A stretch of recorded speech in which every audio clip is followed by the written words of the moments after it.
كلنا بنخاف على ولادنا من التنمر وبنحاول نعلمهم ازاي يواجهوا ده. بس عمرك فكرتي ان ممكن ابنك يكون هو نفسه متنمر؟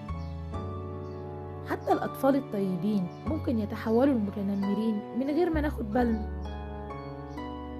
المتنمر مش بيجي من فراغ، غالبا بيكون جواه حاجة مكسورة أو غضب أو إحساس بالنقص.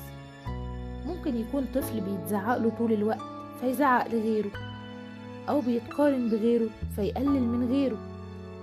طفل مش بيتسمع له فبيحاول يفرض نفسه بالعافية. احنا أحيانا بنكون السبب من غير ما نقصد. قبل ما تعلمي ابنك يواجه المتنمرين، اسألي نفسك سؤال مهم: هل أنا بعلمه الرحمة ولا بعلمه القسوة؟ التنمر مش بس حاجة نخاف منها، دي حاجة ممكن نكون بنصنعها بإيدينا. ربي ابنك يكون قوي، بس كمان يكون طيب. ومش كل متنمر شرير، بس كل متنمر محتاج يتفهم الأول عشان نعرف نغيره. ولو عجبك الفيديو ما تنسيش اللايك والاشتراك.